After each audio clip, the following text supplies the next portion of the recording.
بسم اللہ الرحمن الرحیم۔ ناظرین کرام، سامعین کرام، امیر المؤمنین عمر فاروق رضی اللہ تعالیٰ عنہ نے اپنے غلام کو 400 دینار دی اور کہا کہ اسے ابو عبیدہ بن جراح کو دے آؤ اور سنو وہاں تھوڑی دیر انتظار کرنا اور دیکھنا کہ وہ ان دیناروں کو کہاں خرچ کرتے ہیں۔ غلام نے دینار پکڑے اور ابو عبیدہ کے پاس آیا اور سلام پیش کیا اور کہا یہ دینار امیر المومنین نے آپ کو بھجوائے ہیں اور کہا ہے کہ اپنے مصرف میں لائیں، اپنے استعمال میں لائیں۔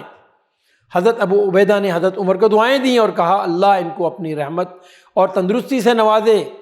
پھر اپنی خادمہ کو بلا کر فرمایا سنو یہ 7 دینار فلاں کو دے آؤ اور یہ 5 فلاں کے گھر دے دینا اور یہ 10 دینار فلاں شخص کے لیے اور یہ 20 فلاں گھرانے کے لیے، حتیٰ کہ وہیں کھڑے کھڑے ساری رقم بانٹ دی، ساری رقم تقسیم کر دی۔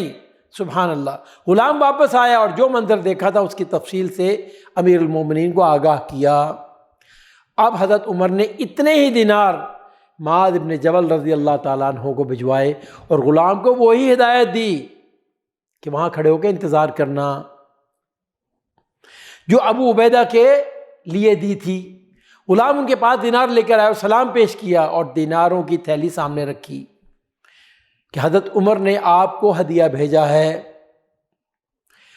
حضرت معاذ بن جبل نے بھی حضرت عمر کو دعائیں دیں کہ اللہ تعالیٰ ان پر اپنی رحمتیں نازل فرمائے، ان کے جان و مال میں اضافہ فرمائے۔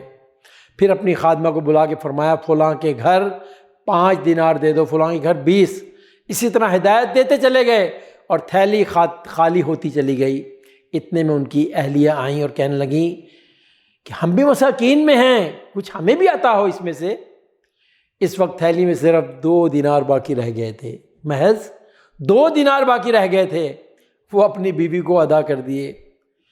پھر غلام یہ سب کچھ دیکھ کر واپس آیا اور امیر المومنین کو واقعہ سنایا۔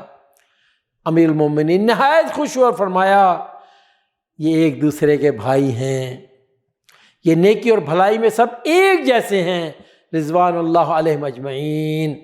وصلی اللہ علی نبینا محمد۔